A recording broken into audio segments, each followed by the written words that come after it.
record my works because each work I do, I record it. If I put it into what do you call it? If I do a documentary if I have the phone to do a documentary, wow. So I have done my work excellently well. That is my own judgment. But I know people are also talking to me. People are also talking to me, telling me that I have done well. So if you ask me, because I have delivered in my duty, I am not panicking. Because if an assignment is given to one and you perform well, the doubt of bringing you back even to the higher level is automatically removed. So I am at rest that if His Excellency looks down to what I have done, I cannot mention them, they are numerous. And you know, I'm a man who knows how to do it. And so all you need to do is to, if you send me to go to that gate and look at who is there, I will not go there to look at who is there alone. I will look at the surrounding and see what is playing around there. If I come back, I will give you, from what message you give to me, I will give you a standard reply. And that's how I take every assignment given to me. So, having done the first assignment very well, I believe God that His Excellency will remember me even in a more suitable position deemed fit by Him. Okay, well, that's Jose Francis Onwara there, the immediate past Special Assistant to the Delta State Governor on non-indigenous matters. And he has told us about how he has been able to mobilize the Igbos, the Yorubas, the Hausas, and those from other states, those, even the Galas, because I remember on occasion I followed you on the results, he has told us how he has done very well mobilizing these people to make them function effectively in the governance of Delta State, building peace and then getting them to do their best to ensure that Delta State moves forward. And he has also told us his feelings about what is happening today in the Nigerian society, the conflicts arising between different tribes, particularly over this issue of herdsmen. And he has said the federal government has not done enough and more needs to be done if this issue has to be resolved. On his future, he has said that having done his first assignment very well, he looks forward to a higher responsibility being given to him, because he knows that every opportunity given to him, he will use it to better the society, better governance in the state, and of course better humanity. So thank you very much for speaking with us, Mr. Francis Amora. Thank you, my GM. Pleasure with you. Okay. And so on behalf of my team, Churchill Akure, the editors, and all who have contributed to bringing Drtv gets to you this evening, I want to say thank you, and to you out there who have taken time also to watch us. I want to say that thanks for your time. If you have not been there, then of course all that we have done will be wasted. My name is Malcolm Muchiri. See you same time next week.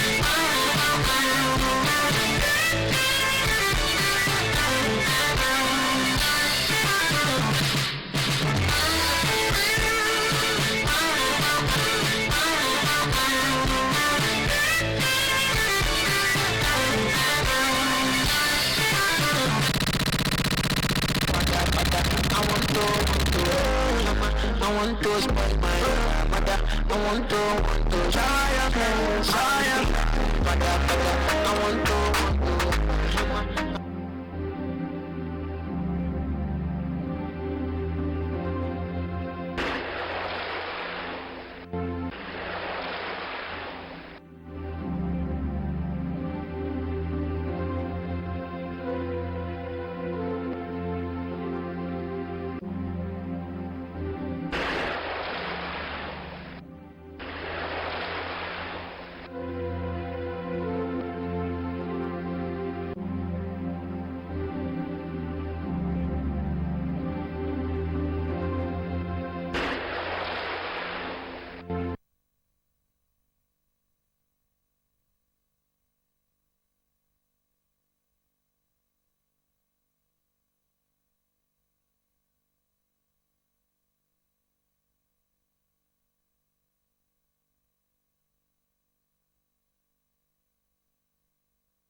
Tonight on the main news, Governor Okowa swears in the Superdec Local Government Service Commission boards challenged them to key into development of Delta states. President Buhari meets business leaders in Lagos, assures of government support for private sector. Senator Peter Nwubochi heads Senate Committee on the Niger Delta. Correspondent files a report on humanitarian service by Jamaican and speaks with a medical doctor on hepatitis. Hello, very good evening. Welcome to the main news. My name is Scott Spa Omadebo. Thanks for joining us. Governor Ifeanyi Okowa Wednesday inaugurated the newly constituted governing board of the Delta State Oil Producing Areas Development Commission, the Superdec, and the board of the Delta State Local Government Service Commission. The governor also swore in Mr. Peter Aganinu as the Auditor General of the state. Government House correspondent Miriam Wiki reports that the ceremony was held at the event center along Okpanam Road, Asaba. The reports. First to be inaugurated into office was the Auditor General of the state, Mr. Paul Aganenu, followed by the chairman and members of the Delta State Local Government Service Commission, as well as the chairman and members of the Superdec. Governor Ifeanyi Okowa, speaking at the ceremony, charged the new State Auditor General, Mr. Paul Aganenu, to ensure that the government and management system align properly with modern audit practice, as the state has adopted the International Public Sector Accounting Standard Platform.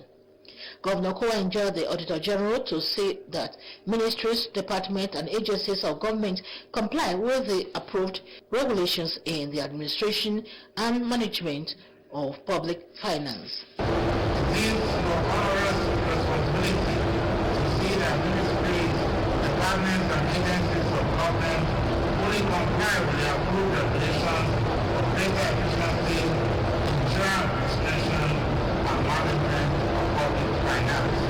Admonishing the chairman and members of the local government service, Governor Okowa said their decisions and actions should be guided by extant rules and regulations, which should be transparent and fair as it concerns staff matters. He advised the board to tap from the knowledge and experience of the secretary to the commission for professional advice. Speaking to members of the Superdec board, the state governor noted that on assumption of office in 2015, he made it a priority to strengthen the corporate governance structure of the commission for greater efficiency and better service delivery as an intervention agency. Governor Okowa charged the board to work with renewed sense of urgency, as many oil-bearing communities are still suffering from environmental blight, infrastructure decay, and lack of social amenities. We advised them to employ the bottom-to-top planning approach to be effective, adding that accountability must be the hallmark of the administration.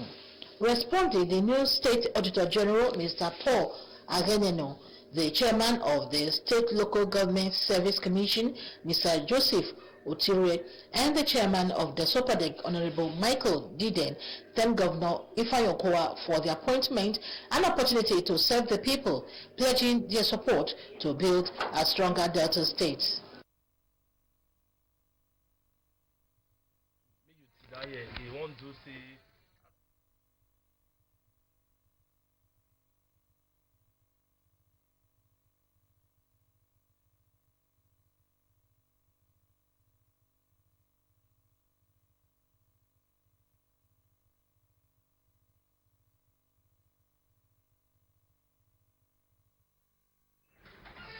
The Delta State Commissioner for Basic and Secondary Education, Chief Patrick Uka, has promised to partner with the National Youth Council of Nigeria to curb social vices in schools in the state. Commissioner disclosed this when he hosted the Delta State Executive of the National Youth Council of Nigeria. Chief Uka said social vices such as cultism, drug abuse among others had become a source of concern to government. As a result, the state government is bringing back Boy Scouts, Boys Brigade, Man O' War, and the Girls Guide with a view to engaging the time and energy of students positively.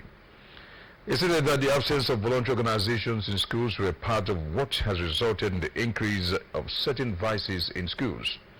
The commissioner disclosed that part of the measures being introduced to stem these worrisome vices were the introduction of compulsory inter-house sports in all schools in the state, the Zenith Bank sponsored Delta State Principal Cup, Headmasters Cup, and the school sports festivals.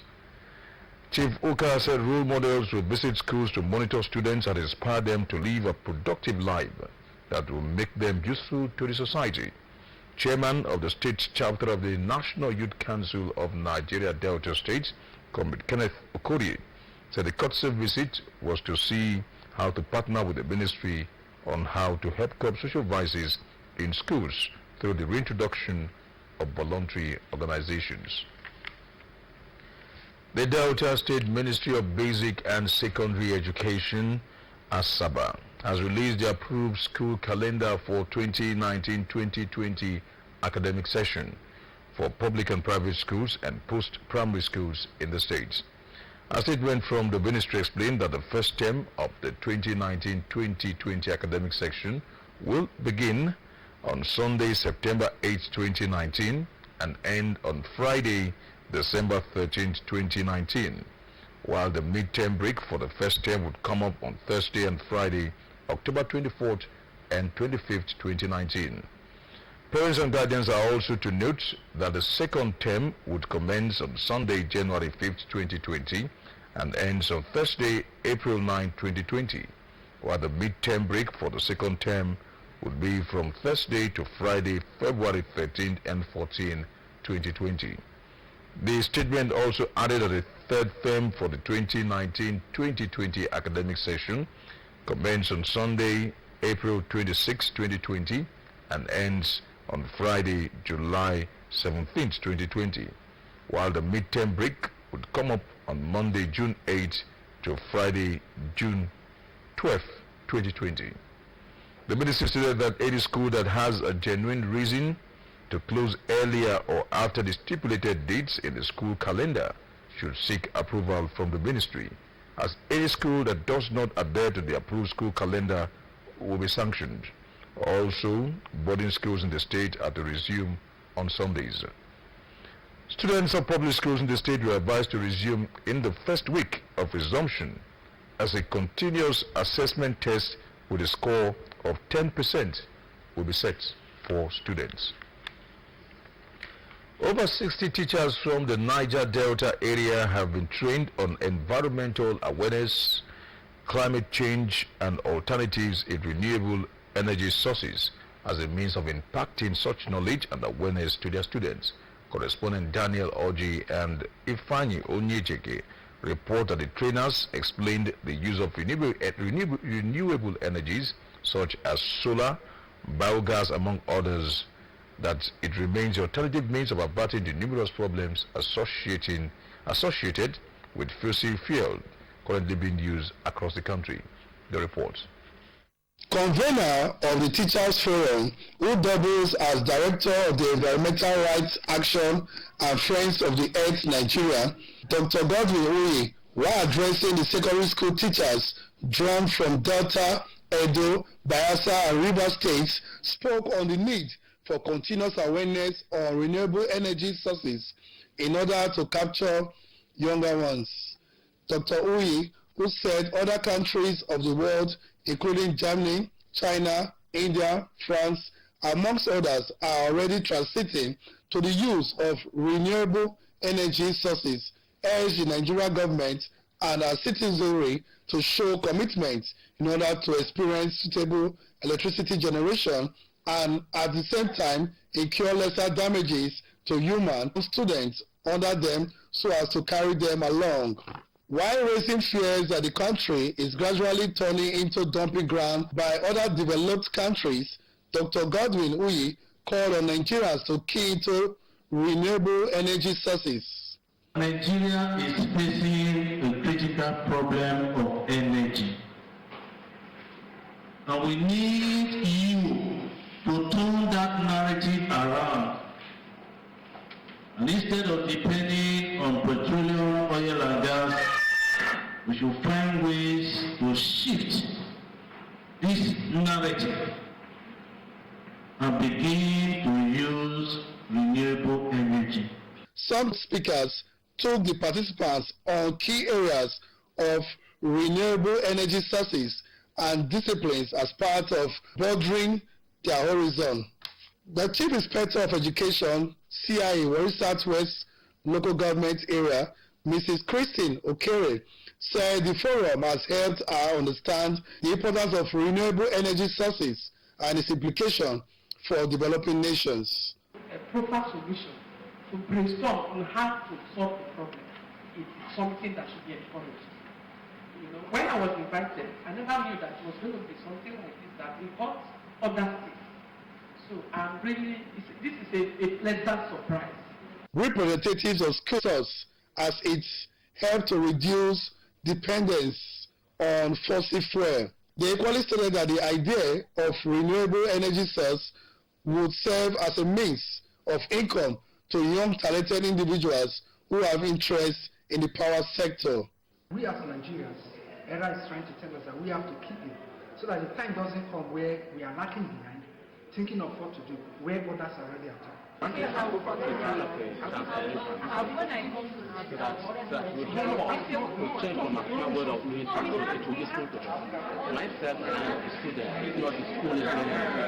with solar, we can be able to, whether there is NEPA or not NEPA, we can use solar. There was an exhibition of some renewable energy products at the forum. Daniel Oji, Drtv News. The World Hepatitis Day was celebrated recently with the theme Finding the Missing Millions. Statistics revealed that over 2 billion people around the world are exposed to various forms of hepatitis disease, which if left untreated could cause liver problems, cancer and eventually death. Correspondent Linus Chima spoke with a medical doctor, Ngozi Chukwuebuni, in our studio, who threw light on the disease, its causes, treatment and prevention. We'll bring you that interview now. Hepatitis is a major sickness of the world. Records show that over 2 billion persons carry the virus around. In Nigeria, we have millions of people who also have this virus. So we have here Dr. Ngozi Chukwuebuni. She's a gastroenterologist, and she will explain to us all that we need to know about hepatitis. Dr. Chukwuebuni, you're welcome. Thank you. Yes, so this issue of hepatitis, why is the world taking so much interest in it? Yes, the burden of hepatitis is huge, and the global prevalence is 2 billion, like you rightly said. And coming back home, the prevalence is over 21 million persons are exposed to the virus, and 11 million are chronic carriers of the virus.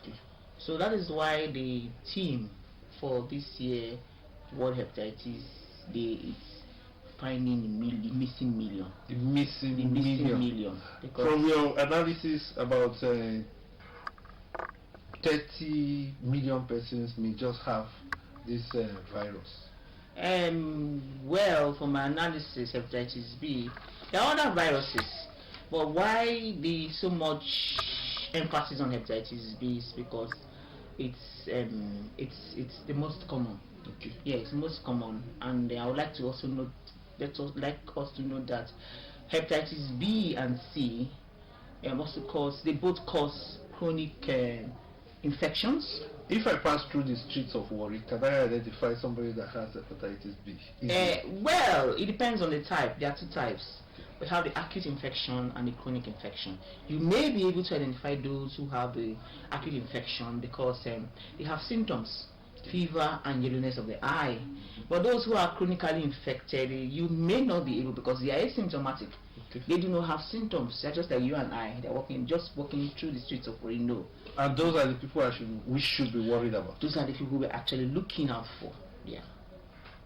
You look out for them to make sure that they are screened? Yes, we look out for them to prevent spread of the virus to other members of the public, and also to prevent them from developing complications of liver disease and liver cancer. How do we do that? Screening. The first step is for them to get, the first step is screening. It's mandatory for everyone to get screened, because in Nigeria, like I said, the prevalence is high. We need to get screened. After screening, it doesn't end there. So programs that encourage just screening, it's not ideal to just carry out programs that ends with screening. I find at it. You must make provisions for vaccines or vaccinating those you have screened. And well, after getting screened, is either you are positive or negative. Okay, that is where we come in now. Positive, negative. What happens? Somebody that wants to get married is positive. Does it mean that the marriage should be called off? A mother is positive. Does it mean that she should abort the pregnancy? Well, not at all. Those who are positive, planning to get married, you must. There's no. I don't think we shouldn't be discouraged. It's not a contraindication for us not to get married, for you not to get married. Once you are positive, you must get treated. There are drugs available for treatment. Yes, hepatitis. I would like to say that at this point, hepatitis B, it's treatable, but not curable. So what are we treating? We're treating, like I always say, to prevent spread to your spouse, and also to prevent development of liver complications and liver cancer. All right, the ultimate aim here also is to make sure that the coming generation does not have this virus. And yes. That is why I think it is important to treat pregnant women. Yes. Looking at the incidence or prevalence, well, the most common mode of transmission in sub-Saharan Africa, which Nigeria belongs to, is mother to child. That's vertical transmission. Those group of persons, neonates who become infected at that age, 95% of them become chronically infected. That's a whole lot. That's huge. 95% become clinical. So that is why pregnant women are targets. So you should, once you are pregnant, please ask to be screened when you attend antenatal. And when you are positive, make sure that your doctor is aware of it, so that you will be co-managed by the physicians. At the end of, towards the end of a pregnancy, say 8 months of pregnancy, we usually give out, there's a medication that the pregnant positive mother is expected to have for 1 month, and at birth, once the baby is born, we also give the passive immunization.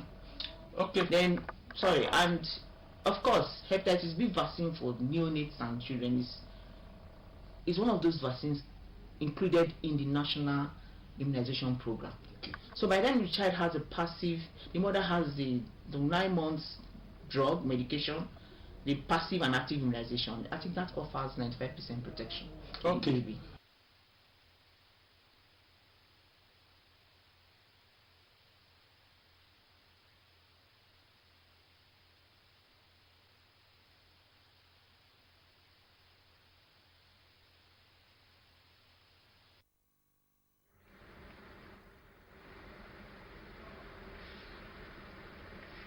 President Muhammadu Buhari has met with the leadership of the Lagos State Chamber of Commerce and Industry (LCCI) today at the State House, Abuja. The president at the meeting assured the leaders of the support of the federal government towards the private sector. President Buhari lamented the persistent gridlock in the Apapa area of Lagos, which poses a serious challenge for business in the area, promising to work more with the state government to resolving the challenge. The president also spoke on the recent signing of the African Continental Free Trade Agreement, AFTA. President Buhari said the agreement has several advantages, but there are challenges and that the rules can be subjected to abuse. He therefore called for proper measures to be put in place to protect African manufacturers. Vice President Professor Yemi Osinbajo has debunked the thinking that the different regions of the country would prosper individually if the country breaks up. The Vice President, who spoke in Lagos at the 70th anniversary lecture of the Lagos Country Club with the theme promoting national cohesion as a means of promoting progress and prosperity, said Nigerians needed to learn from the examples of Sudan, which split into northern and southern Sudan in the belief that it was the solution to the country's internal strife. Also citing the case of Somalia, the vice president argued that the fact that people speak the same language and practice the same religion was no guarantee that they will live in harmony. Professor Osibanjo, while pointing out that diversity could either be a trigger for conflict or fountain for prosperity and progress, urged Nigerians to embrace the latter, like the United States of America, which exploited diversity to its advantage. He said the truth is that any group that suggests that its destiny is outside Nigeria and so must separate to achieve its ambition will find out soon that even within that group there are many little splinter factions waiting to cut the pie into even smaller pieces in the hope that by doing so they will have a larger piece. Vice President Osibanjo regretted that as a result of the weak law enforcement and justice institutions, divisive narratives had gained ground in the country, adding that to reverse this trend, the institutions must be strengthened to assure Nigerians of security anywhere they live. He stressed that rather than target breakup, the country should look for dynamic solutions to curb issues facing her. He suggested community policing, a deliberate fight against human trafficking, and a sincere, holistic approach to tackling insecurity issues in the country as alternatives to breakup. In a related development, Vice President Yemi Osibanjo has said that the establishment of sexual offenders register to collate names of persons convicted for rape and assaults by the National Agency for Prohibition of Trafficking in Person (NAPTIP) is aimed at keeping track of those convicted of sexual offenses in the country. President Osibanjo, who spoke in Abuja at the public lecture to mark the 2019 World Day Against Human Trafficking, said the register would assist the government to develop preventive measures to curb recurrences of such acts while safeguarding victims of sexual offenses. The Vice President commended NAPTIP for producing the first country's report on human trafficking, adding that Nigeria for too long had left other countries and institutions to tell its stories. He commended the NAPTIP's act as a welcome development, and it puts before the world the aggregate programs, policies and actions of the Nigerian government at all levels and Nigeria's effort in combating human trafficking, child labor and child abuse. Professor Osibanjo, who reiterated government's resolve to fight human trafficking, added that combating the menace required the participation of all Nigerians, insisting that human trafficking was a clear and present danger which confronts all nations of the world either as a source, transit or destination country. Director General of the NAPTIP, Julie Oka Donley, said it was necessary to continuously remind all stakeholders that human trafficking was a horrible menace. Stakeholders also conversed civil penalties for perpetrators to serve as deterrents to others. Senator Peter Nwobochi, Delta North, Delta State, has been named chairman of the Niger Delta Committee in the National Assembly. Senator Nwobochi, who is to work alongside Senator Bulus Amos as his deputy, was named by Senate President Dr. Ahmed Ibrahim Lawan when he announced the Senate standing committees. This announcement came shortly before the Senate adjourned sitting on Tuesday, July 24th. Dr. Ahmed Lawan says the announcement was for the committee's chairmen and deputies, while those for membership were still being fine-tuned. The 69 committees cuts across party divides, with senators of the other opposition political parties heading strategic committees. Senator Peter Nwobochi was chairman of the Niger Delta Committee in the 8th Senate. Still from the Senate, the Deputy Senate Majority Leader, Professor Ajayi Borofis, has called on Nigerians to take the fight against suicide seriously. It has become a national issue that needs the cooperation of all. He made the statement at the official induction ceremony of the African Project Against Suicide APAS Board of Trustees members held at Abuja on Tuesday. Borofis, who was inducted as the chairman of the board, said the frequent suicide cases in Nigeria has become an issue of concern to the Nigerian Senate. Senators said the issue was thoroughly discussed on the floor of the Senate, and the Senate recommended the ban of sniper and other urgent measures. He also counseled the newly constituted board members to work in unity with a focus on combating suicide. Meanwhile, a guest speaker at the board's induction, Mr. Kola Akinpelu, said only Botswana has a national strategy on suicide in Africa, and appealed to the Nigerian government to also come up with a national strategy on the issue of suicide.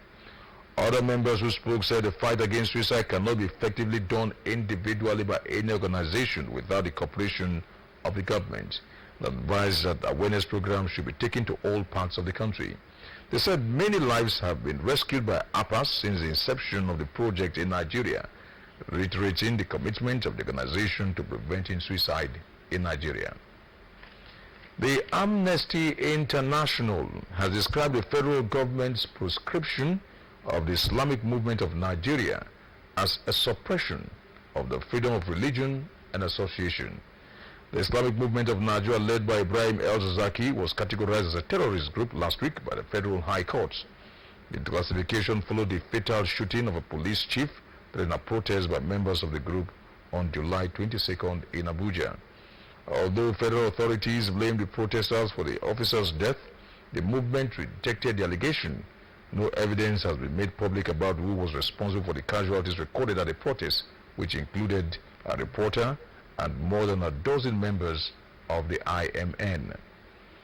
The IMN members have held regular protests since 2015 when soldiers invaded their religious centers in Zaria, allegedly killing hundreds in a 2-day onslaught during which El-Zazaki was reportedly wounded and taken away by security forces.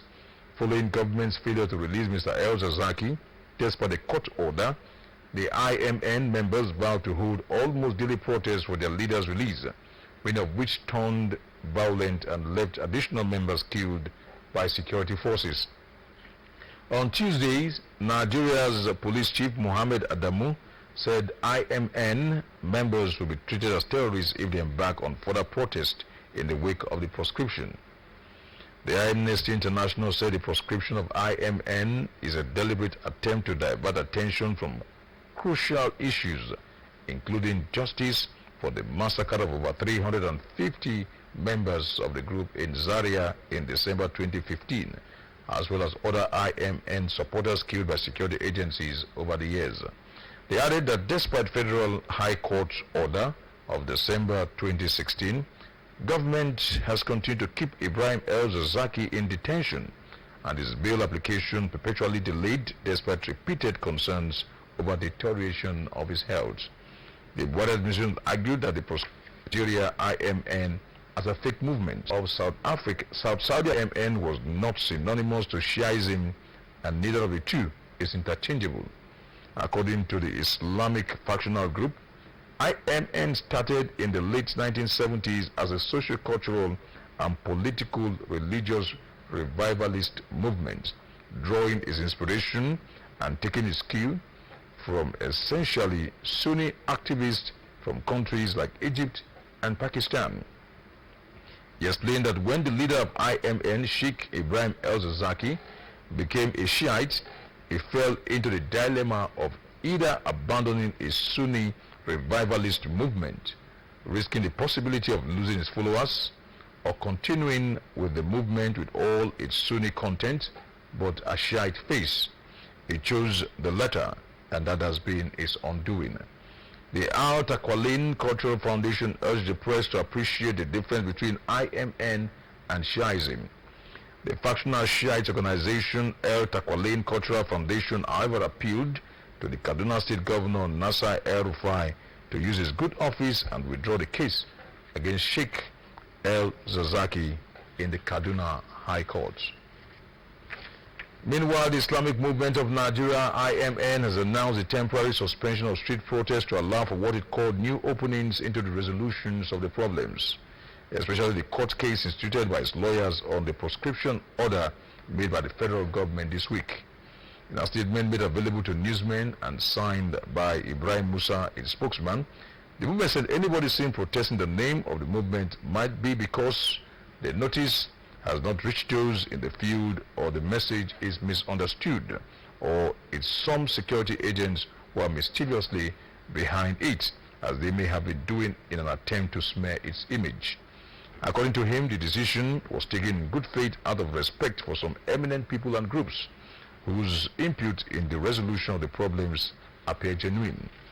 The Islamic movement thanked both national and international civil rights activists and organizations who have been busy demanding the protection of its fundamental human right as enshrined in the Constitution. The Police Service Commission (PSC) has disclosed that 80,724 persons have been shortlisted from a screening exercise for applicants for the position of constable in the Nigerian Police Force. In a statement by spokesperson Ike Chukwani, the PSC said those shortlisted would sit for an aptitude test on Friday, 3rd of August 2019 across the country.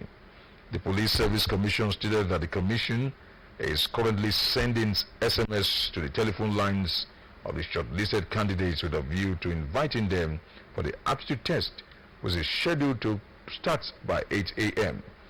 Candidates have also been advised to check the comprehensive list from the Commission's website, www.psc.org.ng, or visit the state command headquarters in their states where the comprehensive list will be pasted. The Commission, however, warned candidates to avoid any form of examination malpractice, as culprits will be apprehended and punished accordingly. At the close of the Commission's recruitment portal on January 11, 2019, a total of 315,032 applicants were received, but 210,150 applicants were shortlisted for the screening exercise.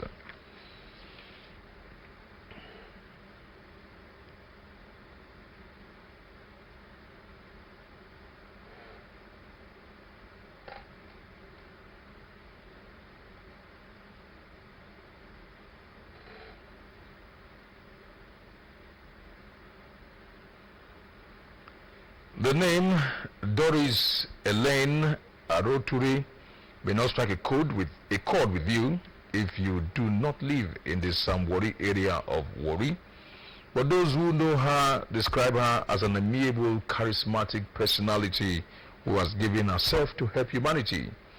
A Jamaican, the 83-year-old woman who is still in the business of taking deliveries and caring for women, believes in the greatness of Nigeria, peace among the ethnic groups of Wari, development, love, partnership, and fear of God amongst the youth.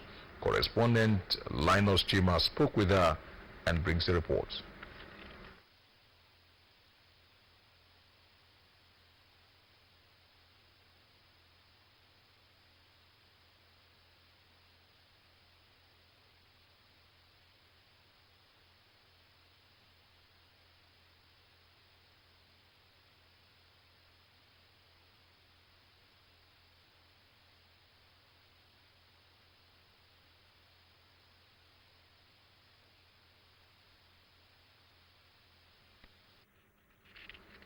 Alright, we're sorry about the audio problem in that film report. To bring the story in the course of the bulletin.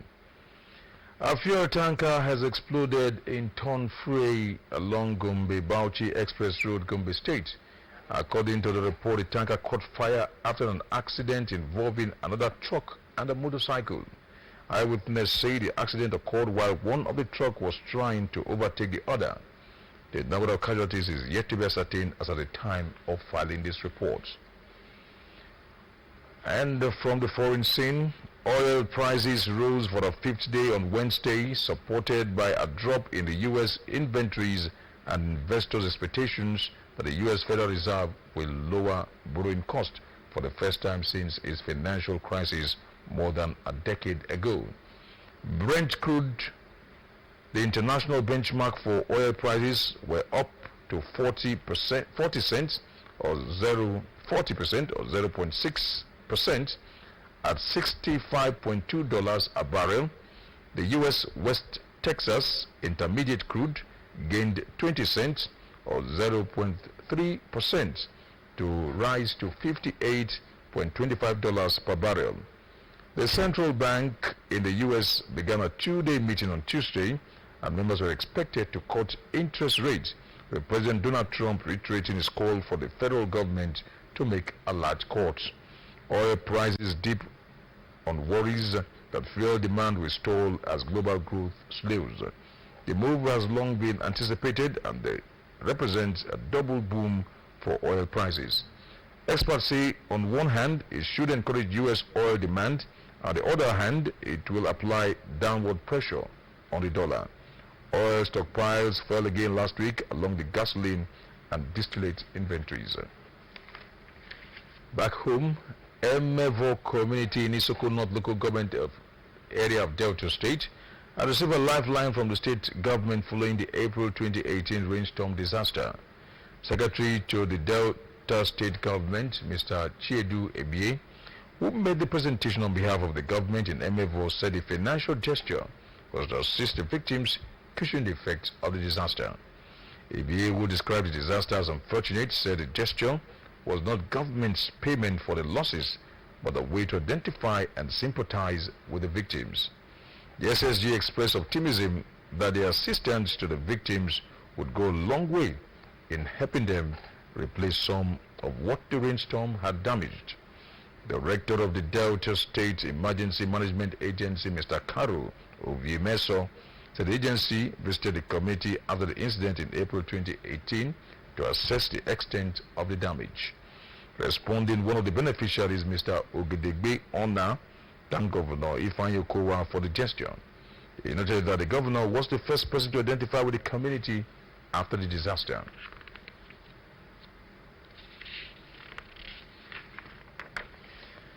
As a patient, do you know that you have certain rights that the medical institution needs to respect?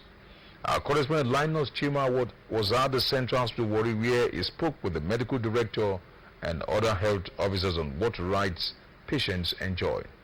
The reports. From the gates through the consulting clinic to the world, Dr. Paul Okubo, Medical Director, Central Hospital Warri, says patients have certain rights which they are not aware of. According to him, these rights include the right of information in respect to available treatment option, diagnosis, and who to share information with. The core component includes that every patient is entitled to, in this hospital, to respectful care by the caregivers, treat them with decorum, offer them the treatment that they need in a respectful manner.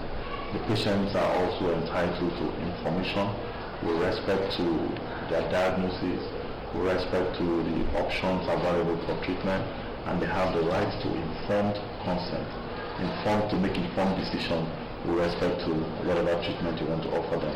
Zonal Matron, Warri Medical Zone, Mrs. Helen Odigi, and the Public Relations Officer of Central Hospital Warri, Mrs. Success Obere, added that very few patients are aware of their basic rights, which include right to access treatment, right to know the drugs they are given, right to refuse any treatment, right to complain, right to establish a cordial relationship with the caregiver. Oftentimes, are these patients really aware of the rights that they have?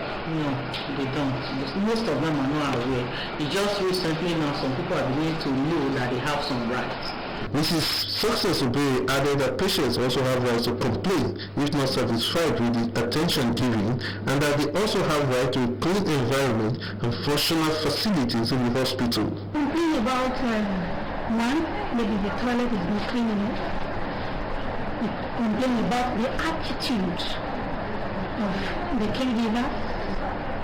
They complain about, patients also have right to get receipt for whatever they paid for. Some patients said they were satisfied with the services at Central Hospital Warri, but noted some rights that they are aware of as patients. For treatment, I want to see the doctor. He doesn't reattend to me properly. Would you say that you have been well taken care of? Yes. Why?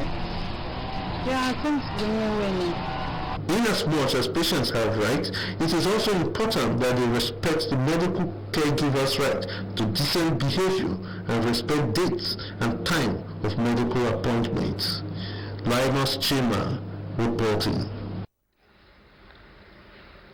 And now to some entertainment news.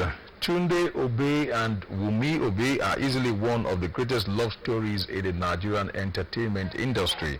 The couples, who have been together for many decades, first met as undergraduates and pursued interest in music. Their love story grew from love of music to love of life, as developing into becoming husband and wife.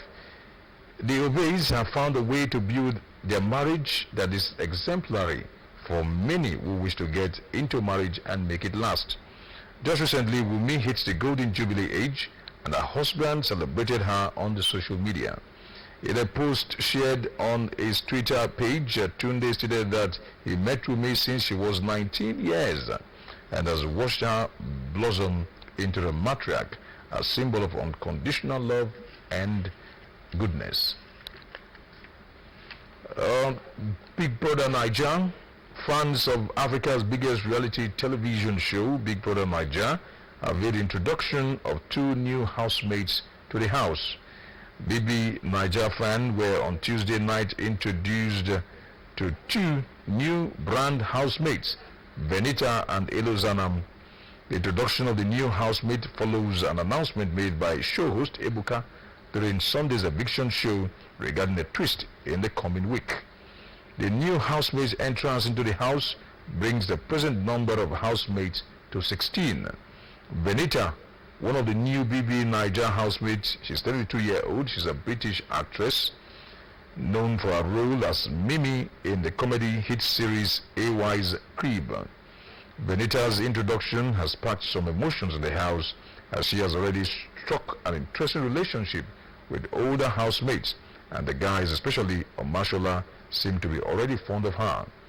The second housemate introduced to the house, Elo Zanam, a popular social media personality known for viral Instagram skits, is also an actor with a role in some of Nigeria's popular TV series. Both housemates will now compete with the remaining contestant for the grand cumulative prize worth 60 million naira. And to some sports news, Super Eagles star Henry Onyekuru and Jamilu Collins, who participated in the just concluded AFCON 2019, are on the verge of joining clubs based in France and Turkey respectively. For these and other sports reports, let's join Oris and Nireta of our sports decks.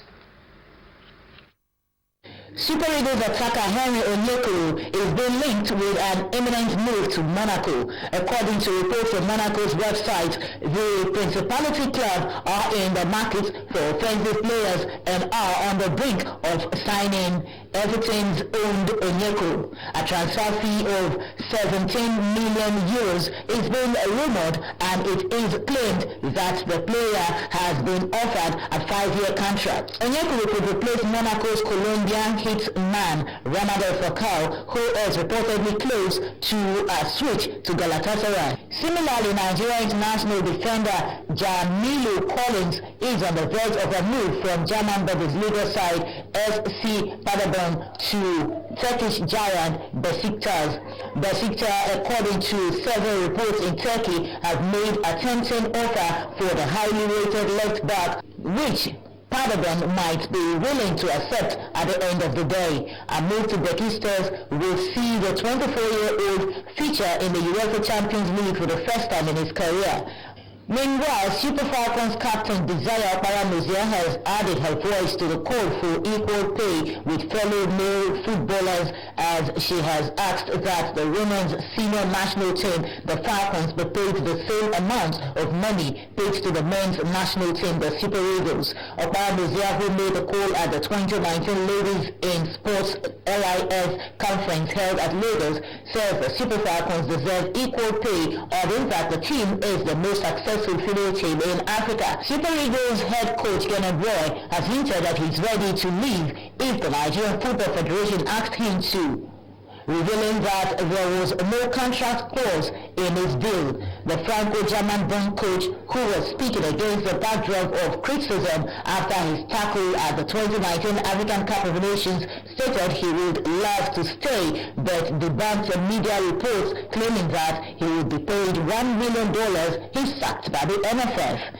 Coach Ghana Boy, who spoke to reporters, said he was shocked to read that the NFF cannot part ways with him because of the $1 million buyout clause in his contract, which is not true. He added that the NFF has the right to ask him to go. NFF President Amadou Pinnick had ruled out sacking the coach, adding that he is likely to see out his contract, which runs out next year. The Court of Arbitration for Sports (CAS) on Wednesday overruled an African Football Confederation (CAF) decision to replay the abandoned Champions League finals between Esperance of Tunisia and Wydad Casablanca of Morocco. The Confederation of African Football (CAF) last month ordered the second leg of the game to be replayed at a neutral venue after Moroccan side Wydad Casablanca walked off an hour into the return fixture in Tunis when a VAR malfunction meant a disallowed equalizer could not be reviewed. Tunisian Esperance, who led 2-1 overall at that time, were initially handed the title, but CAF later backtracked after determining that playing and security conditions were not met. Both clubs subsequently lodged appeals with CAF, and CAF on Wednesday ruled that the Executive Committee of CAF did not have jurisdiction to order that the game be replayed. CAF said it was now up to competent CAF authorities, without giving further details, to order the appropriate disciplinary sanctions, if any, and accordingly to decide whether the second leg shall be replayed or not. The on-field fiasco prompted CAF to reduce both the Champions League and CAF Confederations Cup finals from 2 legs to 1 match in a neutral venue from next season. South African athlete Caster Semenya has announced that she would not defend her World Championship 800 meters title in September after a setback in her challenge to the restriction of testosterone level in female runners. The South African, who made this known through a Twitter angle, said she would, however, continue to fight for her rights despite the disappointment. Semenya is challenging world governing body, the IAAF's new rules that she and other athletes with differences of sexual development (DSD) must either take testosterone-reducing medication in order to compete in track events from 400 meters or change to another distance. Semenya had been able to raise while awaiting the decision of a Swiss court, having previously lost an appeal to the Court of Arbitration for Sports case in May. The latest ruling by the Swiss Federal Supreme Court means she would not be allowed to compete at the World Championship in Doha. From the Sports Desk, I am Oris Esima Aniratan. The burial has been announced of Dr. Joseph Sohu, the father of the former general manager of Delta Broadcasting Service Warri, Mr. Willie Sohu, in a funeral rites release signed by engineer Chris Sohu for the family and Mr. Willie Sohu for the children. Activities for the burial have begun since Tuesday in Lagos, with evening of tributes at the City Club, Rafi William Street off Adelabu Street, Surulere. Statement adds that Thursday, 1st August 2019, there will be a vigil mass at St. Patrick's Catholic Church, Yoruba Road, Sapele at 6 p.m. On Friday, 2nd of August, funeral mass will be at St. Patrick's Catholic Church, Yoruba Road, and final commendation service, interment and entertainment of guests at Soko Family House, number 2, Isiokulu, Kokori Road, Isiokulu. The statement further says that Saturday, 3rd August, in-laws and Okakuro's greetings at Soko Family House, Ikurubu, Isiokulu. On Sunday, 4th August at 10 in the morning is outing and Thanksgiving Mass at St. Patrick's Catholic Church, Yoruba Road, Sapele. May his soul rest in the bosom of the Lord. And that ends the bulletin on the main news, but some of the stories that made the headlines. Senator Peter Nwobochi has been named chairman of the Niger Delta Committee.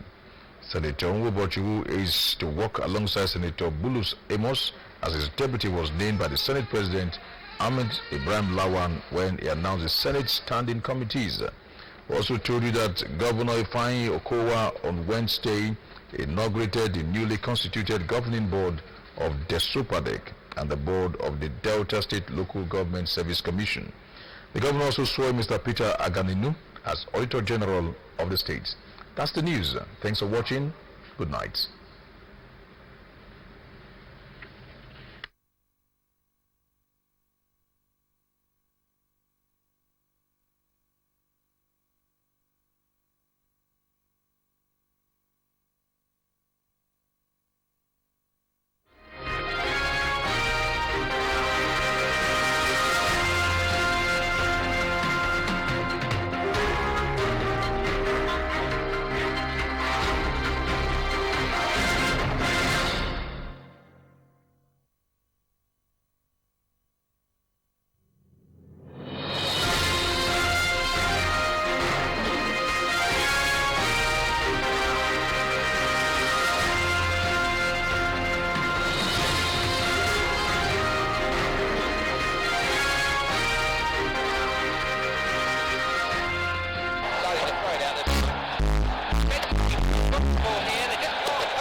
Taste the fun.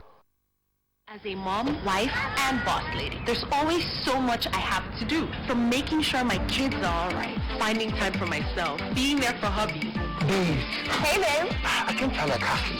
Check your suit pocket. And calling the shots at work. Staying flexible helps me do all I need to do at the same time. And that's the same flexibility that I get with more flex.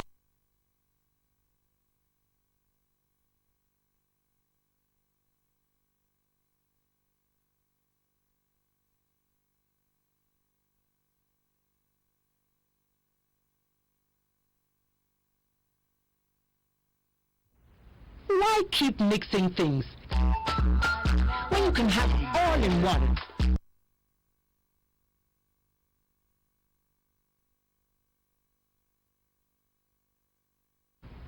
Why keep mixing things when you can have all in one?